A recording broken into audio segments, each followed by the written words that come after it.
The intake form sat on the counter at Riverside Animal Services, tucked between a coffee-stained notepad and a box of latex gloves that nobody ever remembered to restock. The handwriting was neat, careful, the kind of careful that comes from someone who's thought about what they're writing, who knows they're making an excuse and wants it to look reasonable. Name, Finn. Age, 3 years. Breed, domestic shorthair, orange tabby. Reason for surrender, cat is too affectionate. Constantly demands attention, cannot be left alone. Follows owner everywhere, cries when ignored. Family cannot manage his needs with new baby and home. Ruth Morrison had been the director of Riverside Animal Services for 23 years. She'd read thousands of intake forms, tens of thousands probably, though she'd stopped counting somewhere around year 7 when the numbers started feeling less like animals saved and more like a tally of human failure. She'd seen every reason imaginable for surrender. Aggression, that was the most common. Biting, scratching, attacking other pets. Fear-based usually, but people didn't care about the cause. They cared about the bandages and the vet bills and the worry that their toddler would be next. Destruction, furniture shredded, carpets ruined, walls scratched to ribbons, expensive damage that outweighed whatever affection had initially motivated the adoption. Litter box issues, the great unforgivable sin in the world of cat ownership. Pee on the carpet once and you've signed your own euthanasia warrant. Medical problems, too expensive, too complicated. Too much commitment for people who'd adopted on impulse and were now facing reality. Moving, the most frequent lie, though sometimes it was true. New apartment doesn't allow pets. Landlord said no. We're going somewhere we can't bring him. As if geography was an immutable force rather than a choice. But this, Ruth read the form 3 times, each reading, making her jaw clench tighter. Too affectionate.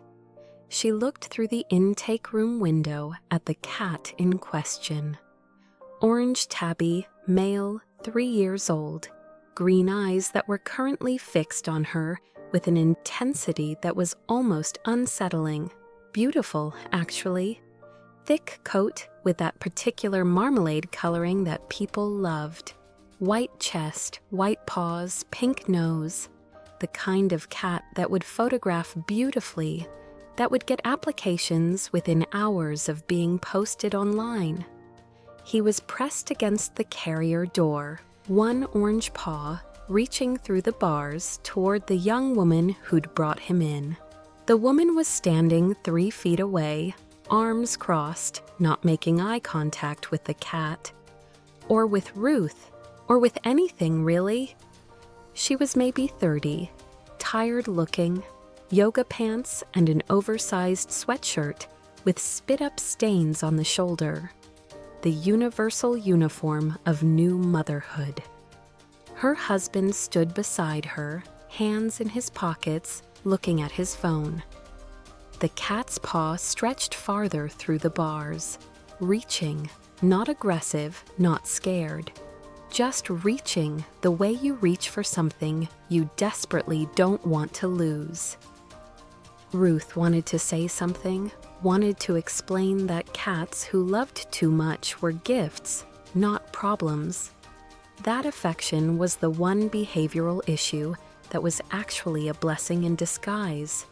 That millions of shelter cats would never know human touch again. And this woman was surrendering one who couldn't get enough of it.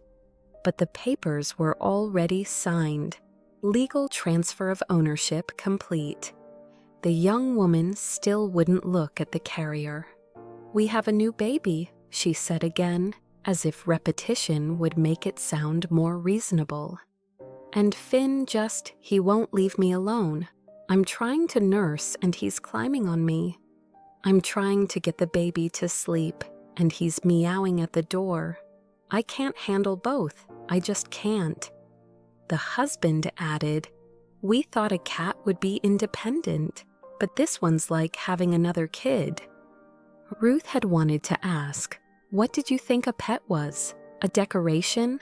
A piece of furniture that purred occasionally and asked for nothing?" But she'd been doing this job long enough to know that arguing was pointless. People who surrendered pets had already made up their minds. They came to the shelter seeking validation, not a debate. "We'll find him a good home," Ruth said instead, her voice carefully neutral. The woman finally looked at the carrier, just for a second. Finn's paw was still reaching through the bars toward her, his green eyes pleading in that particular way cats have that makes them look almost human. Then she looked away.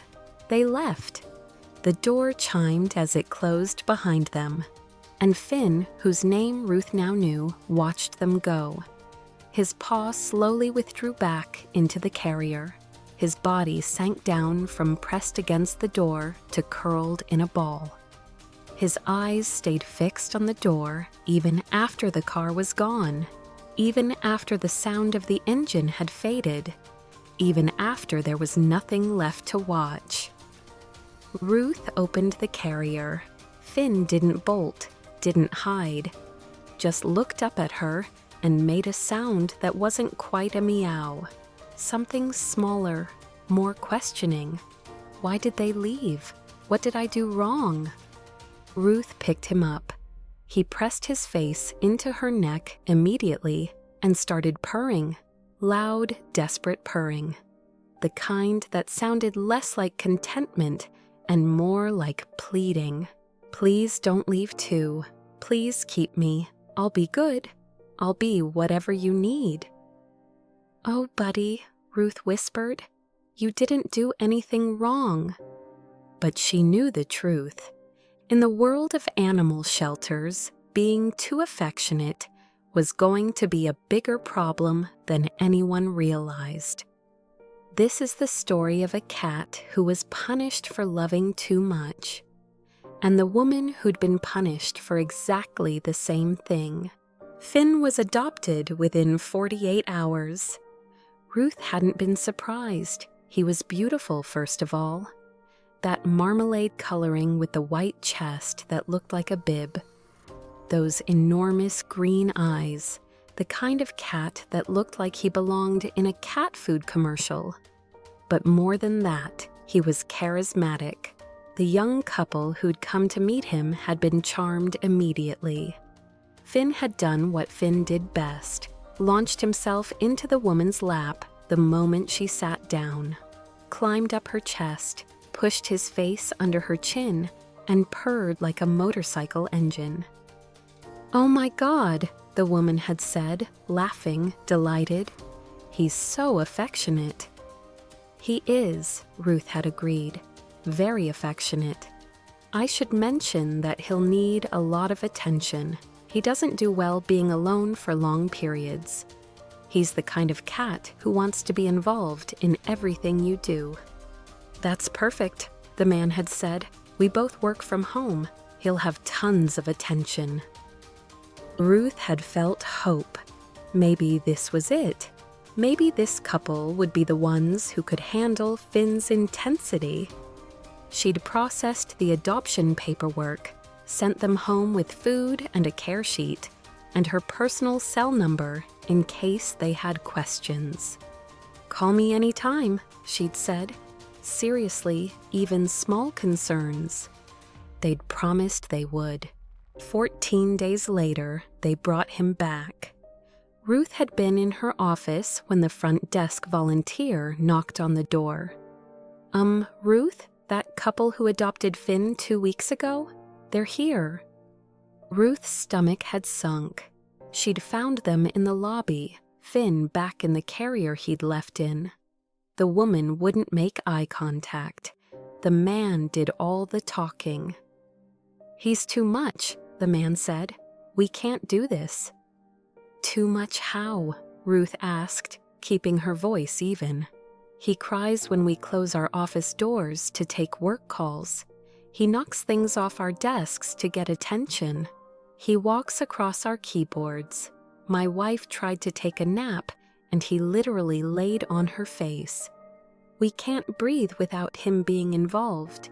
The woman added quietly, "I'm trying to work and he won't stop. Meowing, pawing at me, climbing on my desk, knocking over my coffee.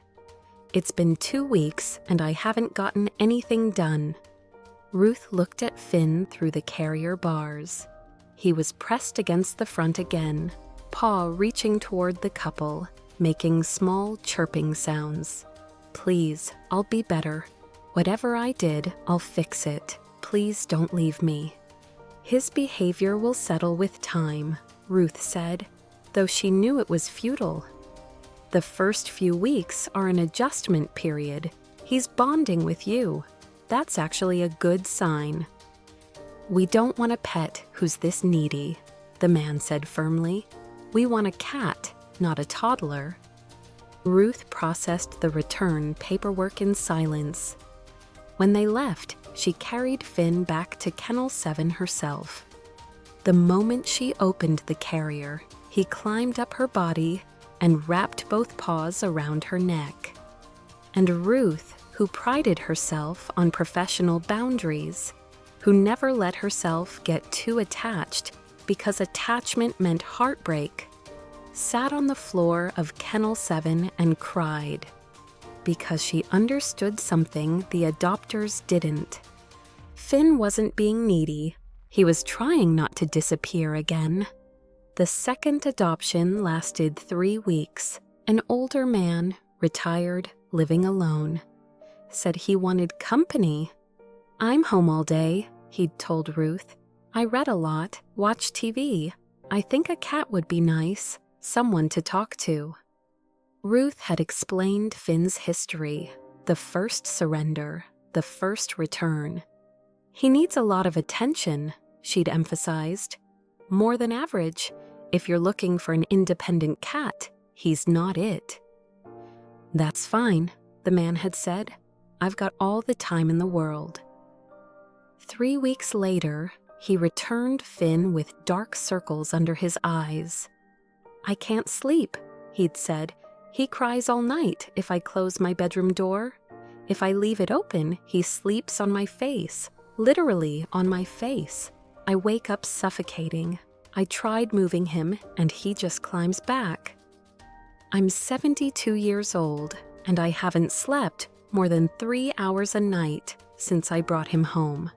I can't do this." Finn went back to Kennel 7. Third adoption, a woman in her 40s, worked from home, graphic designer, said she wanted company while she worked, returned after 6 days. "I can't work," she'd said, frustration clear in her voice. "He's constantly pawing at my trackpad, sitting on my keyboard, knocking my stylus off the desk, meowing at me. I'll be in the middle of a project, and he's demanding attention every 5 minutes. I'm missing deadlines because of this cat. I can't afford that." Ruth had stopped arguing. Finn went back to Kennel 7. By the 4th return, the volunteers had started talking. "Maybe he's unadoptable," one suggested gently. "Maybe we should list him as special needs," another said. "Maybe," a third said, even more gently, "we should consider quality of life." That last one was shelter code. Quality of life. It meant maybe this animal would be better off dead than living like this. Ruth had sat in Kennel 7 that night after everyone had gone home, with Finn pressed against her side, purring desperately into her ribs. She'd worked in rescue long enough to know that not every animal got a happy ending, that sometimes, despite everyone's best efforts, an animal was too traumatized, too fearful, too aggressive, too medically compromised to ever have a good life outside the shelter. But Finn wasn't any of those things. Finn just loved too much. And Ruth couldn't understand how that had become a death sentence. She pulled up the adoption website on her phone and edited Finn's listing.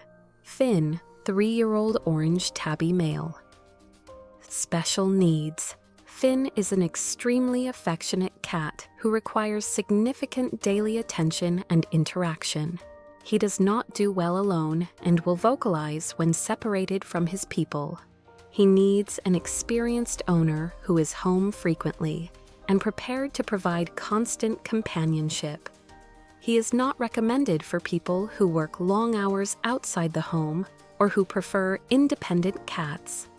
Perfect for someone retired, someone who works from home and doesn't mind interruptions, someone looking for a constant companion. She posted it and waited. The applications stopped coming. Days turned into weeks. Weeks turned into a month, then 2. Finn stayed in Kennel 7. The volunteers loved him, would spend extra time with him during their shifts. But kennel time wasn't enough. Finn needed a person, a home, consistency. His personality started changing. He stopped pressing himself against the kennel bars when people walked past, stopped reaching out with his paws, stopped making those small chirping sounds that had always sounded like conversation. He just curled in the back corner of the kennel, facing the wall, and slept. "He's depressed," one volunteer said. "He's given up," another added. Ruth watched him through the kennel door one evening and felt something break inside her chest. She'd been in rescue long enough to know what giving up looked like. And Finn had given up. That's when she started having the conversation she'd been dreading. The conversation about euthanasia. Not because Finn was sick, not because he was aggressive, not because he was suffering physically, but because sometimes the kindest thing you can do for an animal who will never be adopted is to stop prolonging the inevitable. Ruth hadn't made the decision yet, but it was coming. She could feel it. Elaine Brooks was 59 years old, and she'd recently discovered what it felt like to become invisible. Not literally invisible. People still saw her, still smiled politely at the grocery store when they nearly ran into her with their carts, still said, "Excuse me," when they needed to squeeze past her in the pharmacy aisle, still held doors and made brief eye contact and performed all the small social rituals that constituted proof of her existence. But she'd stopped being needed, and that, she was learning, was a particular kind of death. The kind that happened slowly, quietly, without anyone noticing. Not even you, until one morning you woke up and realized the phone hadn't rung in 3 days, and no one had said your name in a week. And you could disappear entirely, and it would take someone a very long time to notice. Elaine had taught high school English for 34 years. Not because she'd had some grand passion for literature, though she did love it. Not because teaching paid well, because it didn't. Not because it was easy or prestigious, or anything that looked good from the outside. She'd taught because she loved the students, the ones who came to her classroom at lunch because the cafeteria was too loud and too social, and they needed a quiet place to eat. The ones who stayed after school because home was violent or empty or suffocating, and her classroom was safe. The ones who wrote essays about suicide and depression and divorce and abuse, trusting her to read them, to see them, to not report them unless they asked her to. The ones who came back years later and said, You saved my life, even though all she'd done was listen.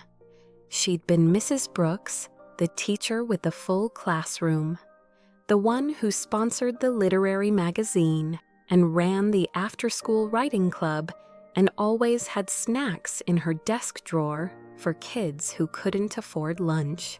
She'd been needed, and then she'd retired. The district had offered early retirement packages, budget cuts, generous terms for anyone over 55 with more than 20 years of service. She'd been 58 and tired and had thought, why not? Other teachers were taking it. It seemed responsible, fiscally smart.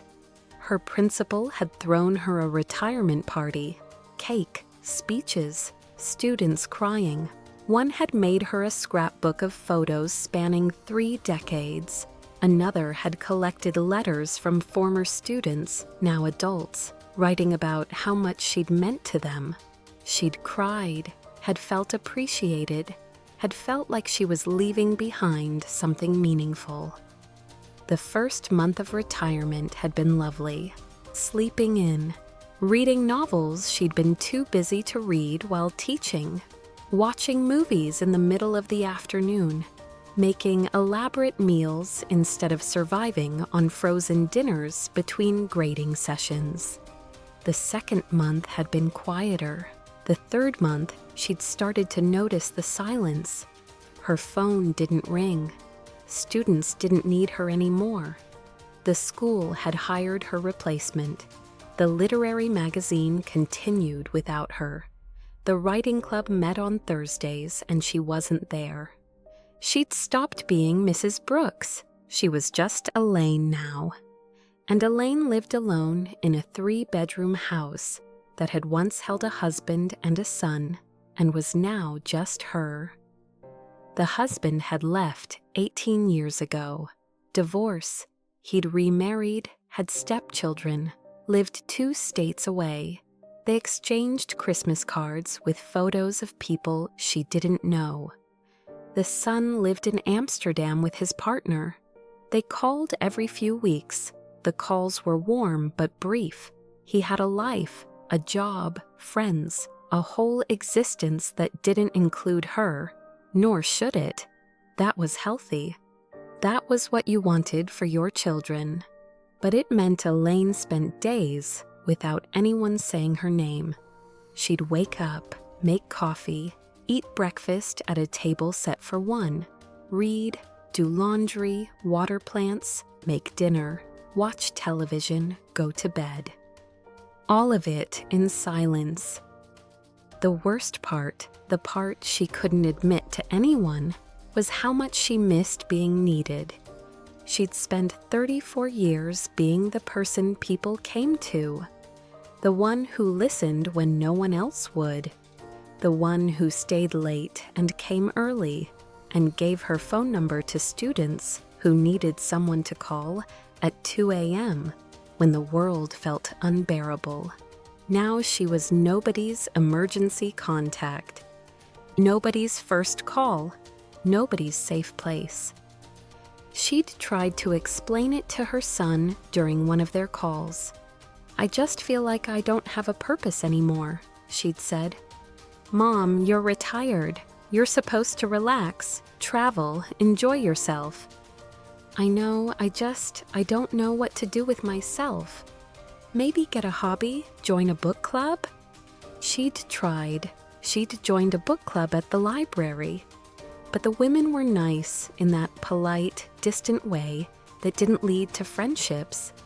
They talked about books and recipes and grandchildren, and then everyone went home.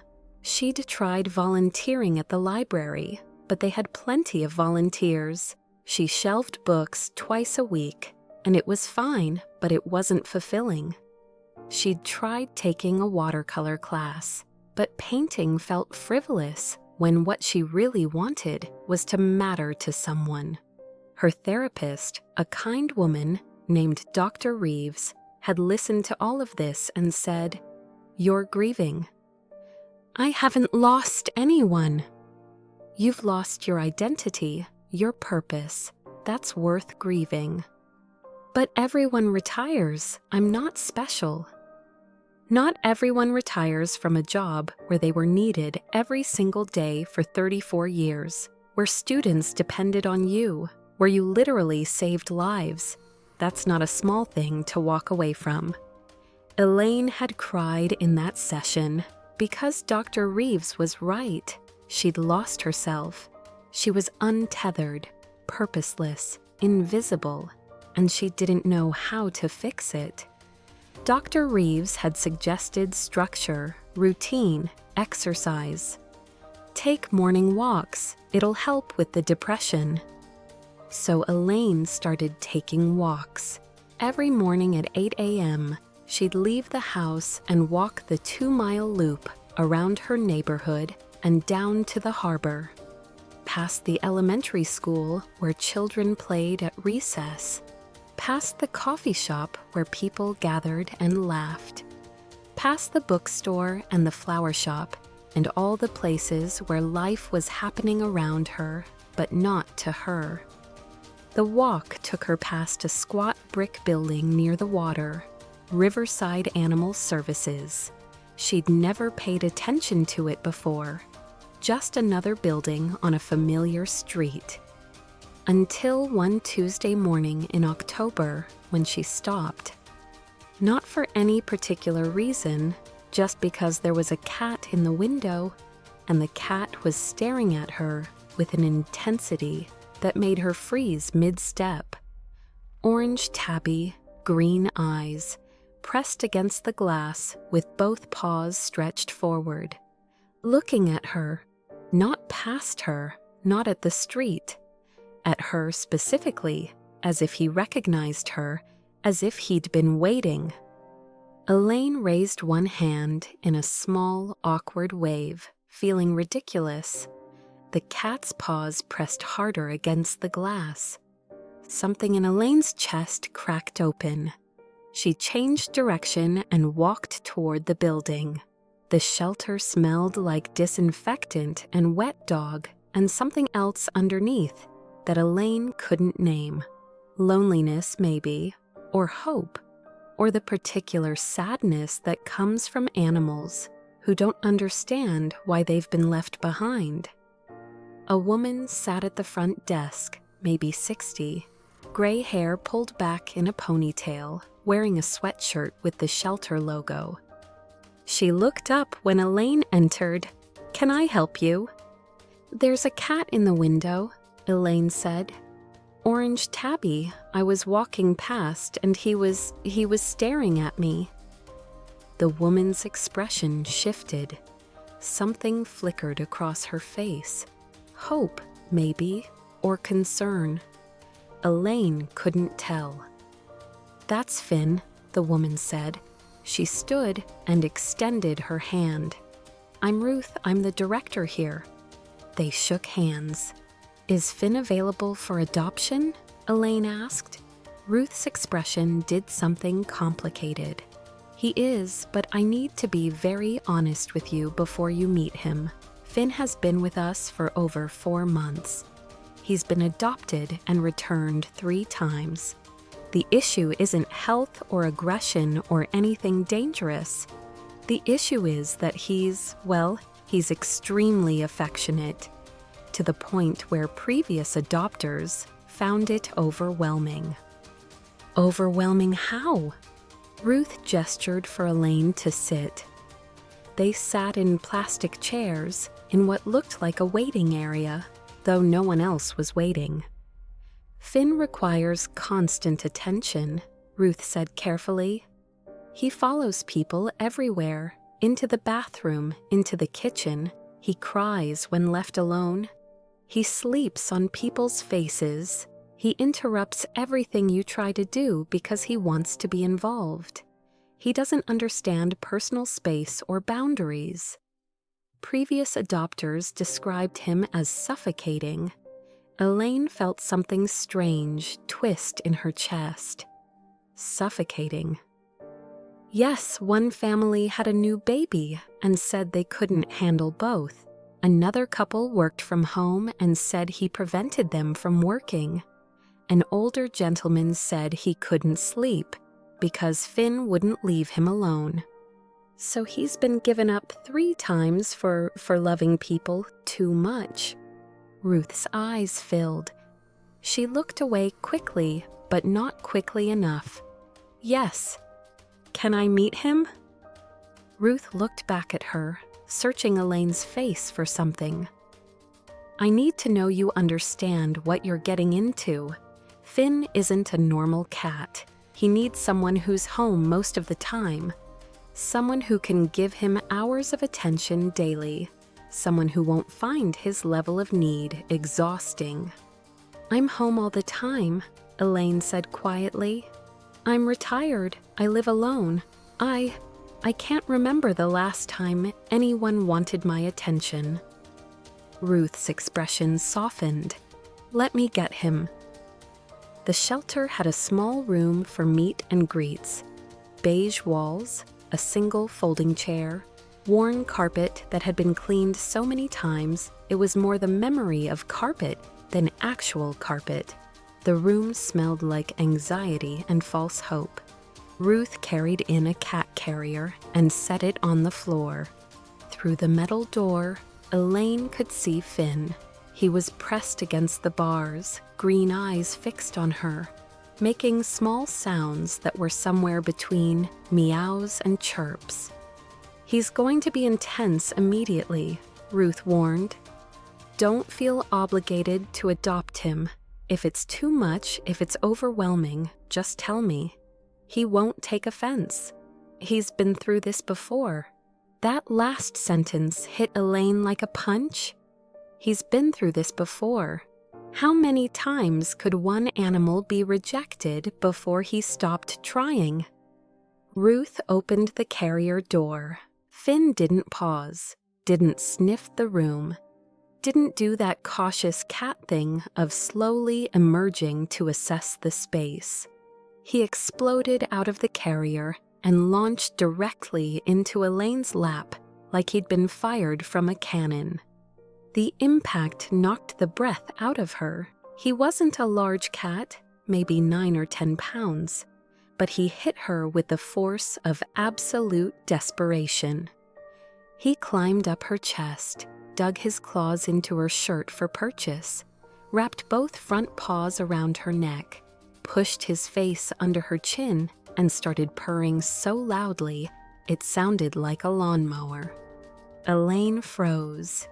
She'd never had a cat before, hadn't grown up with them, hadn't known what to expect. But this was like being hit by a wave of pure need. Finn was kneading his paws against her collarbone now, alternating left, right. His claws caught on her shirt but didn't hurt, just held on. The way you hold on to something when you're terrified of falling. His purring was so loud she could feel it in her ribs, could feel it vibrating through her sternum into her lungs. Ruth watched from near the door. You can push him away if you need space. He'll try again, but he won't be aggressive. But Elaine didn't push him away. Her hands came up slowly, almost instinctively, wrapped around Finn's body. He was warm, solid, real. When was the last time someone had touched her like this? When was the last time someone had wanted to be this close? Her son hadn't hugged her in years. Not really. Just those quick, obligatory embraces at airports. The kind that said, I love you, but I also have a flight to catch. Her ex-husband had stopped touching her years before he'd left. That slow withdrawal that happens in failing marriages, the separate beds, the morning routines that never intersected. The careful choreography of 2 people sharing space, but not life. Her students had sometimes hugged her, but teacher-student hugs were careful, professional, brief. When was the last time someone had held her like this?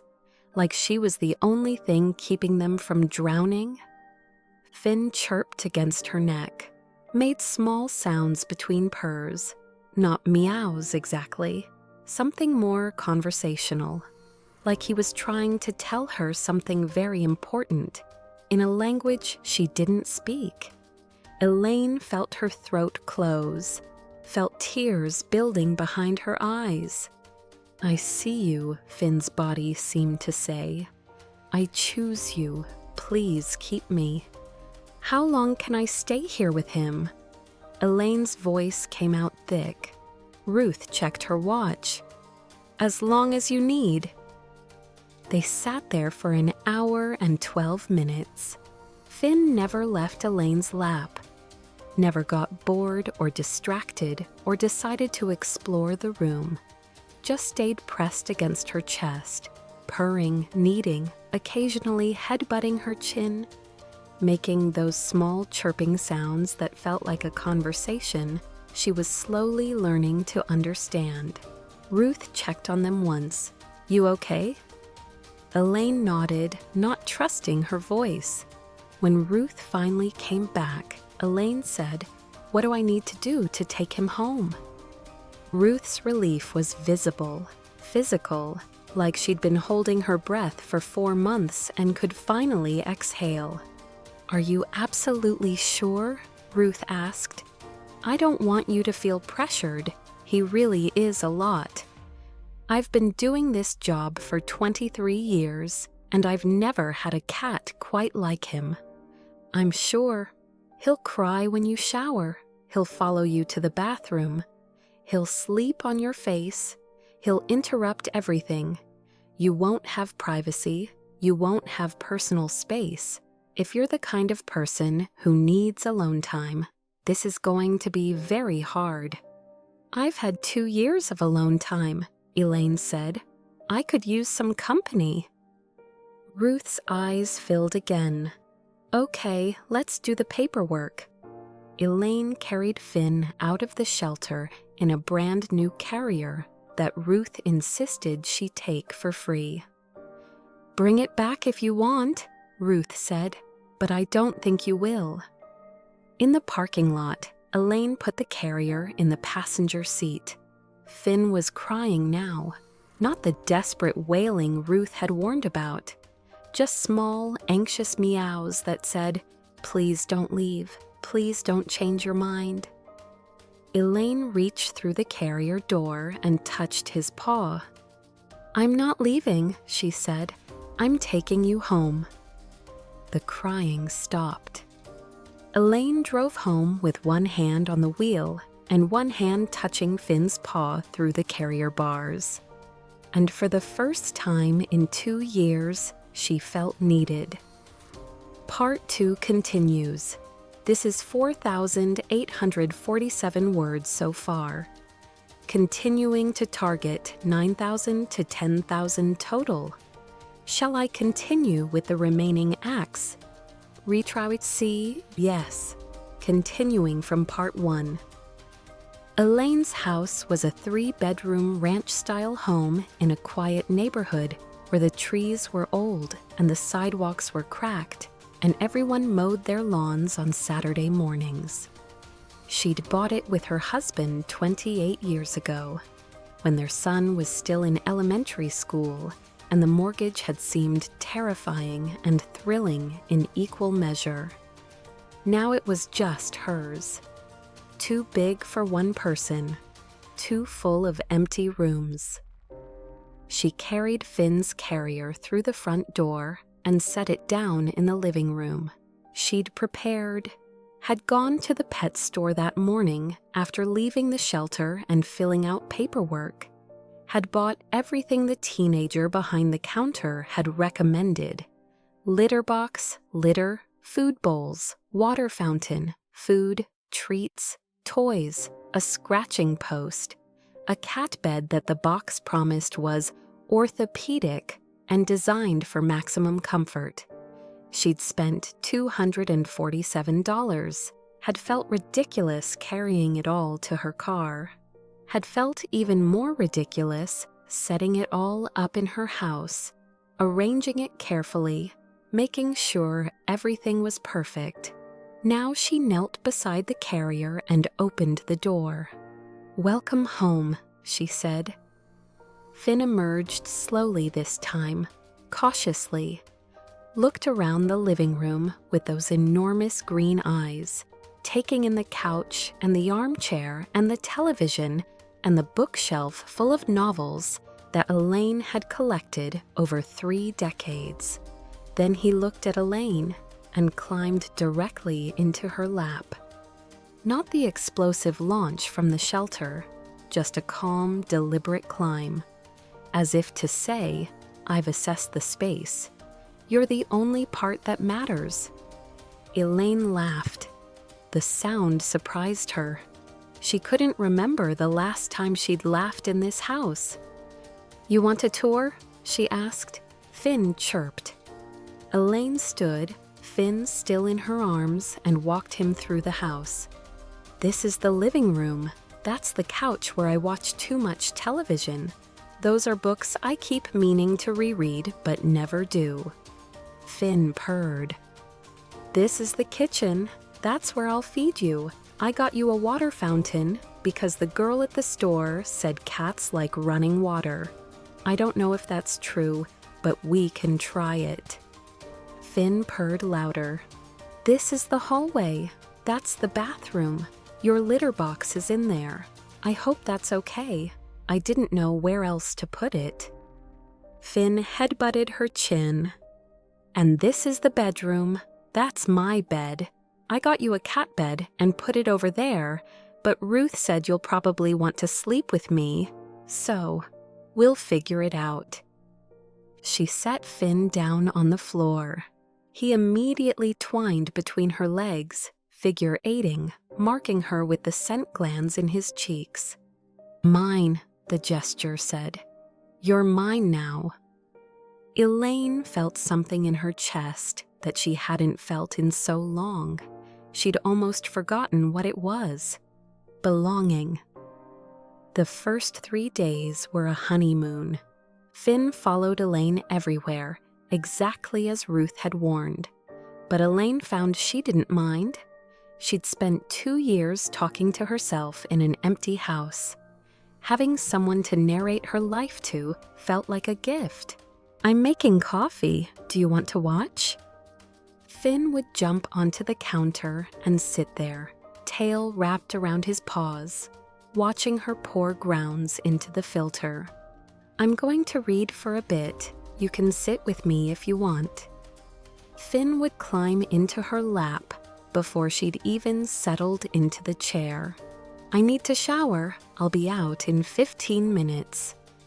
Finn would sit outside the bathroom door, occasionally making small sounds to confirm she was still there.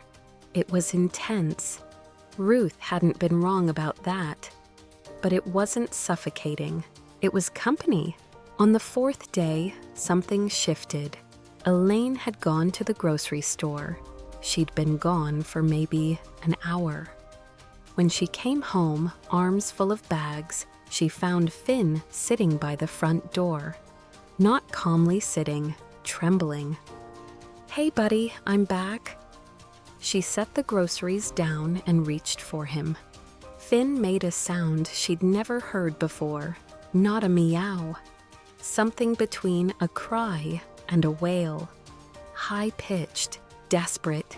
He launched himself at her, climbed up her body with his claws out, not meaning to hurt, but frantic, desperate to get close.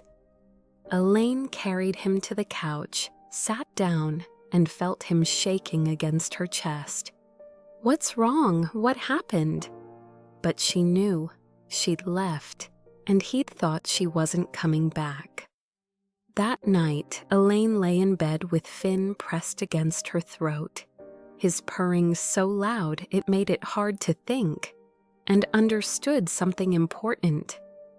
She'd thought Finn was clingy because he loved too much, but that wasn't it. Finn was terrified. He'd lost someone, maybe multiple someones, and his brain had learned people leave, people disappear. If you're not touching them, they might vanish. Ruth had said he'd been adopted and returned 3 times. But where had he been before that? Who was his first owner?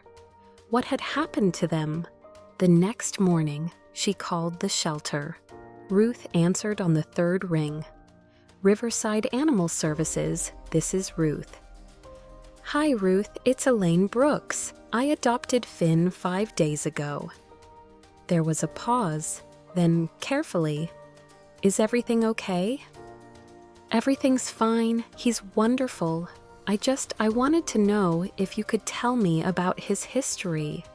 Before he came to the shelter, you said he'd been adopted and returned 3 times. But what about before that? Where did he come from? Another pause. Longer this time. Then Ruth said, Can you come in? I'd rather show you than tell you. Elaine left Finn with a bowl of treats and a promise she'd be back in 1 hour. She set a timer on her phone. 1 hour. Finn sat by the door and cried. Ruth's office was small and cluttered, papers stacked on every surface, photos of dogs and cats covering the walls, a coffee mug that said, I don't always trust people, but I always trust dogs, sitting on a pile of folders. Ruth pulled a file from her cabinet. Finn's file. I don't usually share this much information, Ruth said. Privacy, you know, but I think you need to understand what he's been through. She opened the file. Inside was a photo. An elderly man, maybe 75, with white hair and gentle eyes, wearing a cardigan that looked hand-knitted. He was holding a kitten, orange, maybe 8 weeks old. The man was smiling.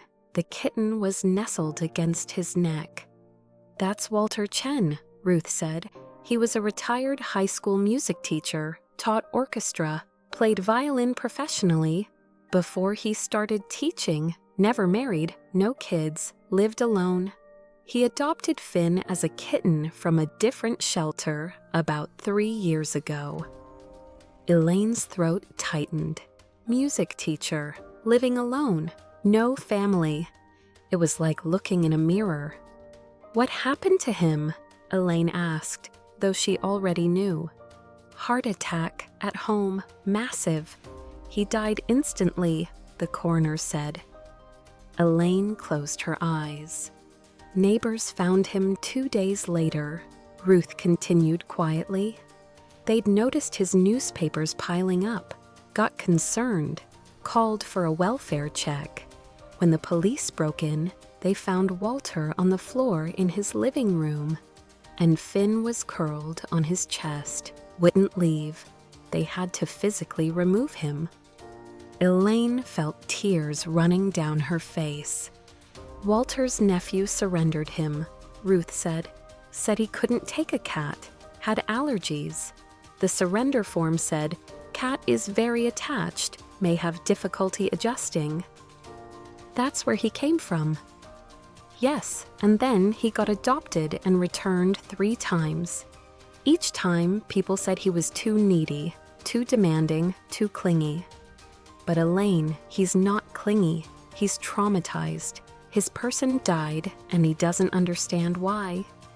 He just knows that one day Walter was there, and the next day he wasn't. And then he got adopted and returned, adopted and returned, adopted and returned. He's learned that people disappear. That's why he can't let you out of his sight. Elaine wiped her eyes. Can I see the rest of the file? Ruth hesitated, then slid it across the desk. Inside were the intake forms from his 3 adoptions, 3 returns. Return number 1. Too needy, constant crying, cannot work from home with this level of interruption. Return number 2. Suffocating, does not respect boundaries, sleeps on face. Return number 3. demanding, requires too much attention, cannot focus on work. Under each return form, Ruth had written notes in small, neat handwriting. Cat is grieving, needs patience and consistency.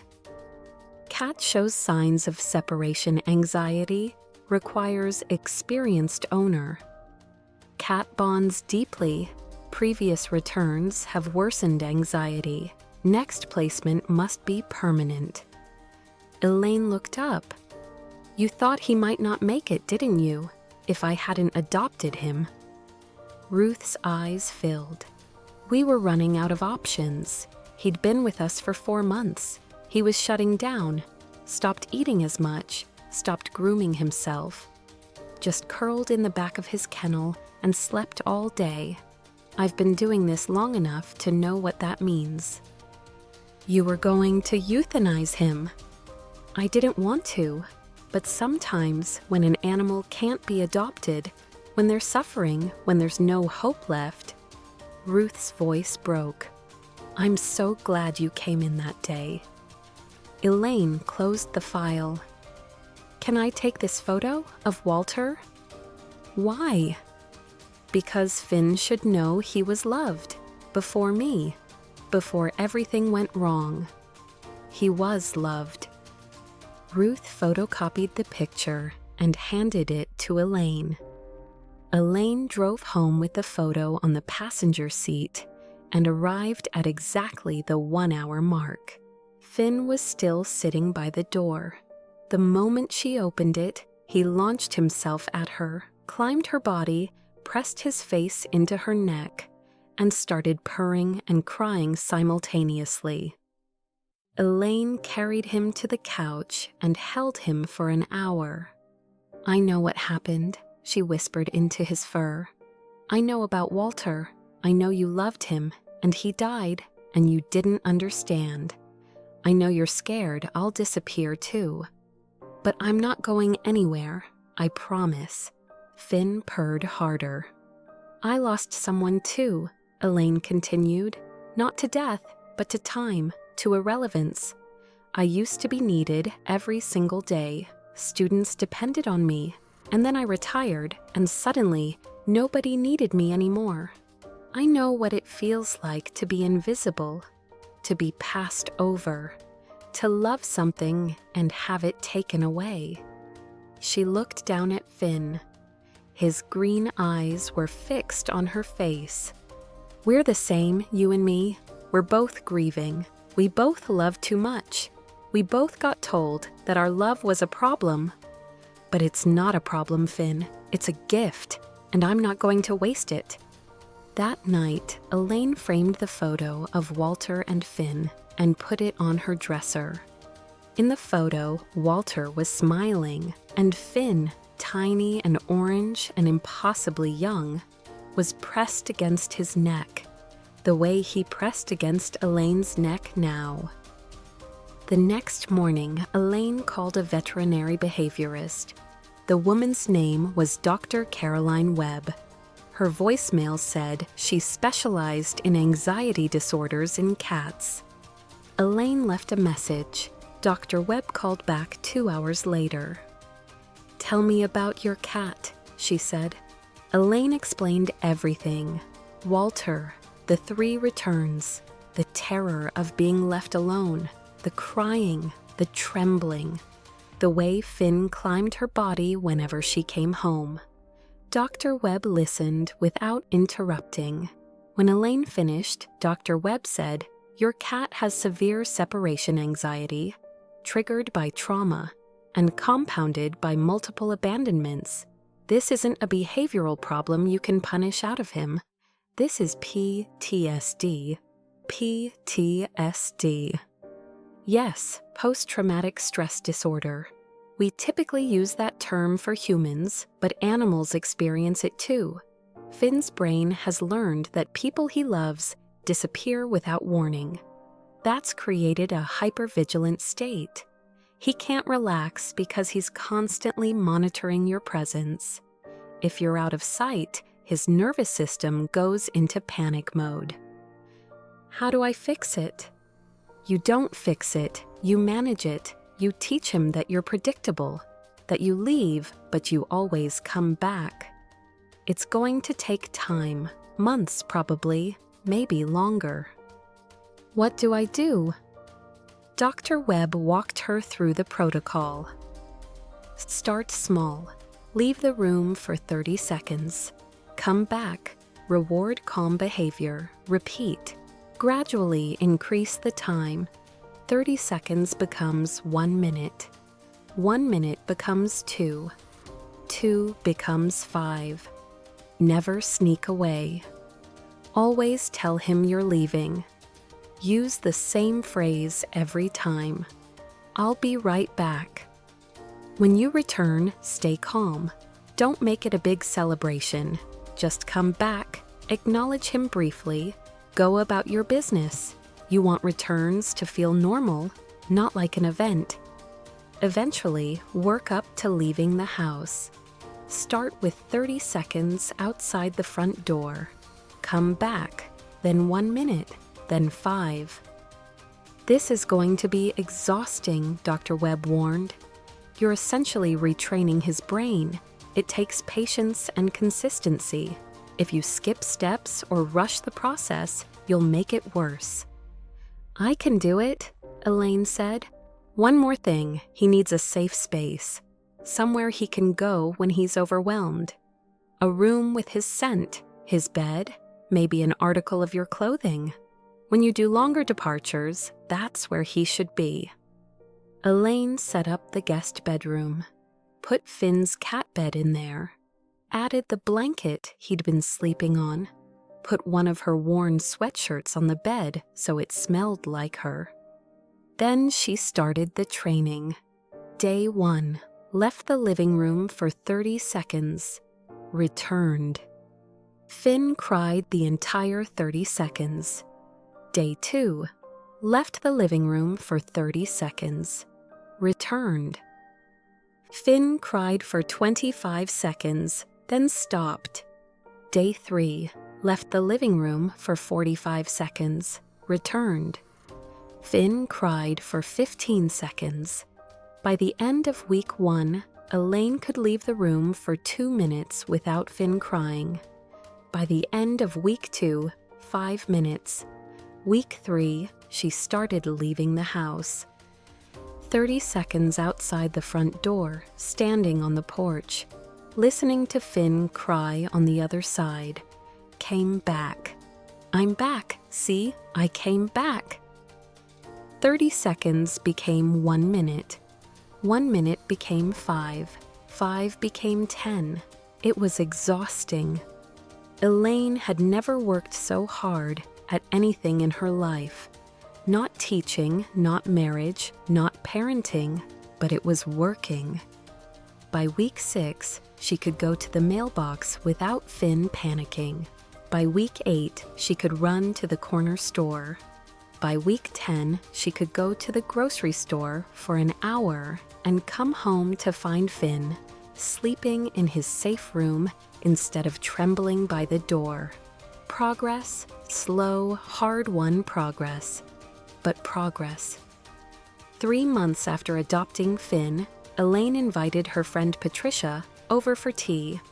Patricia was one of the few people from Elaine's teaching life who'd stayed in touch after retirement. They'd taught in adjacent classrooms for 15 years, had shared countless lunch breaks, complaining about administration and celebrating student breakthroughs. Patricia arrived at 2 p.m. with a box of shortbread cookies. "Where's the famous cat?" she asked. "Probably sleeping. He's gotten more independent lately." They settled in the living room with tea. 10 minutes later, Finn appeared. He jumped onto the couch beside Elaine, stretched, and curled up with his head on her thigh. Patricia watched. "That's him, the too affectionate one everyone returned?" "That's him." Patricia reached out slowly. Finn sniffed her hand, then allowed her to scratch behind his ears. "He doesn't seem too affectionate to me," He just seems like a normal cat." "He's better now. The first few weeks were intense, but we worked through it." "Worked through what?" Elaine explained. "Walter, the trauma, the training, the separation anxiety protocol." Patricia listened, her tea growing cold in her hands. When Elaine finished, Patricia said quietly, "He wasn't too affectionate. He was grieving." "Yes." "And those people who returned him just, what, didn't want to deal with it?" "They didn't understand what they were seeing. They thought he was needy, but he was just scared." Patricia looked at Finn, who was now fully asleep on Elaine's lap, one paw stretched across her knee. "You saved his life." "He saved mine," Elaine corrected. "How?" Elaine chose her words carefully. "I spent 2 years feeling like I didn't matter anymore. Like my love was, I don't know, obsolete, unnecessary. I gave everything to teaching, and then suddenly, I wasn't a teacher, and I didn't know who I was. Finn needed someone who had time, who had patience, who had enough love to give that his intensity wouldn't feel like a burden. I needed someone who needed me. We fit." Patricia's eyes filled. "I always wondered how you were doing after you retired. You seemed fine, but I wasn't fine. And now?"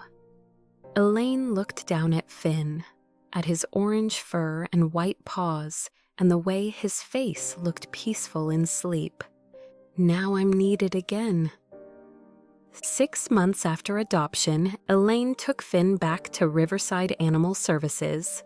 Not to return him, to show Ruth. Ruth was at the front desk when Elaine walked in, Finn in a carrier. Her face went pale. "Elaine, is Everything's fine. I wanted you to see him." Elaine set the carrier on the counter and opened the door. Finn emerged, looked around the shelter. His ears went back slightly, recognizing the place. But he didn't panic, didn't try to climb back into the carrier, just jumped onto the counter and walked over to Ruth, chirping. Ruth's hands shook as she reached out to pet him. "Oh my God, he looks healthy." "He's gained 2 pounds. His coat grew back where he'd been over grooming. He plays with toys now. He explores the house. He even goes outside in the backyard sometimes." "The separation anxiety?" "Better, not gone, but manageable. I can leave for a few hours without him panicking. He trusts that I'll come back." Ruth picked Finn up. He pressed his face under her chin and purred. "I thought I'd killed him," Ruth whispered. "I kept thinking if I'd been smarter, if I'd screened adopters better, if I'd done something different, maybe he wouldn't have been returned so many times. It wasn't your fault. You did everything you could. You kept him alive until I found him. That's what mattered." Ruth was crying now. Thank you for not giving up on him. Thank you for not giving up on him either." Elaine stayed for an hour. Let Ruth hold Finn. Let the volunteers who remembered him see how much he'd changed. Before she left, Ruth said, "You know what this means, right?" "What?" "Other people are going to see this. See that these so-called unadoptable cats just need the right person. You've proven it's possible." "Good," Elaine said, "because there are a lot of cats like Finn and a lot of people like me." 1 year after adoption, Elaine received a letter. It arrived in a cream-colored envelope with handwriting she didn't recognize. Inside was a single page, typewritten. "Dear Mrs. Brooks, you probably don't remember me. I had you for English junior year, 2006 to 2007. I was the kid who never talked in class and turned in all my essays late. I wanted to write and tell you that I'm getting married next month. I know that's random, but my fiancé and I were talking about people who shaped our lives, and your name came up. You probably don't remember this, but I came to your classroom one day after school and told you I was thinking about killing myself. You didn't call my parents or administration. You just listened for like 2 hours. And then you gave me a book of poems by Mary Oliver and told me to read one every night before bed. I did, and it helped.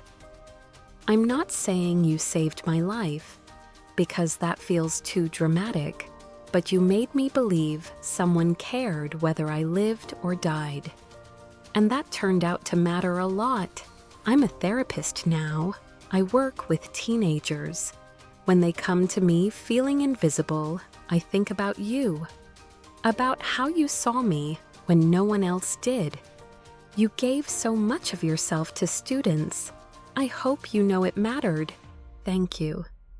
Adrian Martinez. Elaine read the letter 3 times. Then she sat on her couch with Finn in her lap and cried. I cared too much, she told him. That's what my ex-husband used to say, that I gave too much to my students, that I should have had better boundaries, that I made teaching my whole identity. Finn purred. He was right. I did make it my whole identity, and when I lost it, I lost myself. She stroked Finn's head, but then you came along, and you loved too much too, and everyone said that was a problem, that you needed to be more independent, more normal. But you weren't wrong, Finn. You were just waiting for someone who understood that love isn't something you ration. It's something you give. Finn chirped. Elaine thought about Walter, about how he'd loved this cat, about how Finn had stayed with him even in death. She thought about her students, about Adrian and the hundreds of others who'd sat in her classroom over 3 decades, about how she'd poured herself into them, never holding back, never protecting herself, because that's what love required. She thought about Finn curled on her lap right now, purring, content, finally believing that he wouldn't be abandoned again. And she understood something she'd been too close to see before. She hadn't lost her identity when she retired. She'd just been waiting for the next person who needed exactly what she had to give. Finn stretched, his claws catching gently on her jeans. You weren't too affectionate, Elaine whispered. You were just waiting for someone who understood that the world needs people like us. The ones who love too much, the ones who give everything, the ones who refuse to ration kindness. She picked up her phone and texted Patricia. I'm thinking about volunteering at the shelter, working with the senior cats and the special needs cases, the ones nobody wants. What do you think? Patricia replied immediately. I think you just figured out who you are again. 2 years after adoption, Riverside Animal Services had a special event. They called it Second Chance Sunday. The goal was to showcase their harder-to-adopt animals, the seniors, the medical cases, the ones with behavioral challenges. Ruth had asked Elaine to speak. Elaine stood at a podium in front of 40 people, Finn in a carrier at her feet. She'd prepared a speech, had written it out, had practiced in front of her bathroom mirror. But when the moment came, she set the notes aside. 2 years ago, she began, I retired from teaching. I'd spent 34 years working with teenagers. I loved my job. I loved my students. But when I retired, I felt like I'd lost my identity, like I didn't matter anymore, like the thing that made me valuable was gone. She paused. That same year, a cat named Finn was surrendered to this shelter. His owner had died. Then he was adopted and returned 3 times. People said he was too affectionate, too needy, too demanding. They said he had problems. Elaine bent down and opened Finn's carrier. He jumped out and immediately onto the podium. The audience laughed. But Finn didn't have problems. He had trauma. He'd lost someone he loved, and he didn't understand why. And then he kept getting adopted and returned, which taught him that people leave, that love disappears, that attachment is dangerous. Finn rubbed against her leg. When I adopted him, I thought I was saving him. But the truth is, we saved each other. He needed someone who had time, who had patience, who could handle his intensity without finding it overwhelming.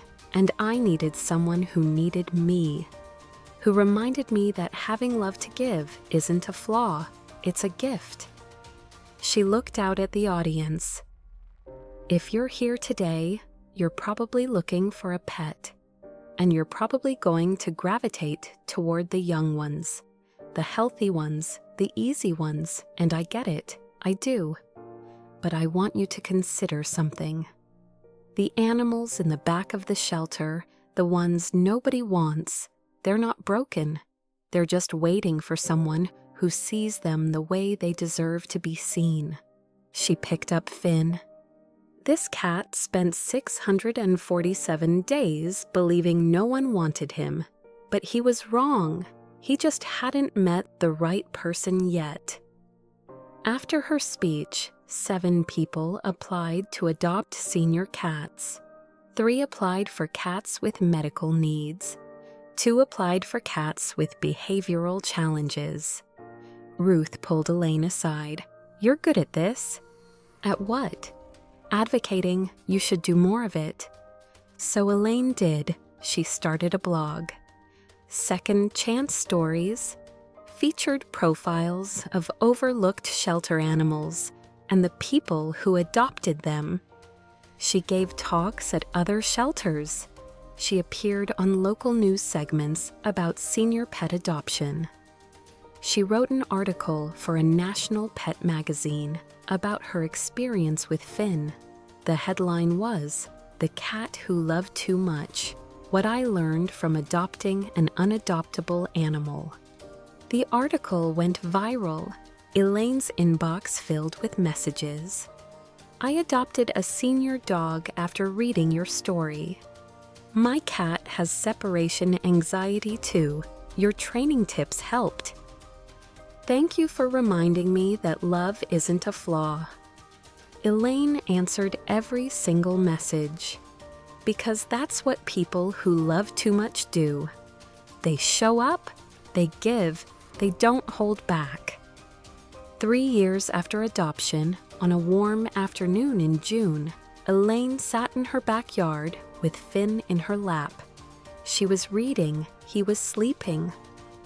The sun filtered through the Douglas fir tree, creating patterns of light and shadow on the grass. Somewhere in the neighborhood, children were playing. Their laughter carried on the breeze. Finn shifted in her lap, stretching one paw out, then settling again. Elaine looked down at him, at his orange fur, now thick and healthy, at his white paws, relaxed and soft, at his face, peaceful in sleep. She thought about the day she'd first seen him, pressed against the shelter window, reaching toward her, desperate. She thought about the photo of Walter, about how much he'd loved this cat, about how Finn had stayed with him even in death. She thought about her students, about Adrian and his letter, about all the lives she'd touched over 34 years of teaching. And she understood something that had taken her 62 years to learn. Love is never too much. Not when it's offered without expectation, not when it's given freely, not when it transforms both the giver and the receiver. Finn had taught her that, or maybe she'd taught him, or maybe they'd taught each other. It didn't matter. What mattered was this: a woman who'd felt invisible and a cat who'd been called unadoptable had found each other in the back of a shelter on a Tuesday morning in October. And they'd proven that the world was wrong, that loving too much wasn't a flaw. It was a strength. It was a gift. It was exactly what both of them needed to become whole again. Finn purred in his sleep, and Elaine, for the first time in 3 years, felt completely at peace. Because she'd finally understood the truth.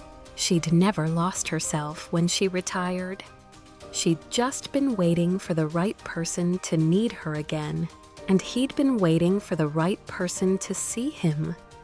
Two beings who loved too much, finding each other, saving each other, becoming exactly what the other needed. Not despite their intensity, but because of it.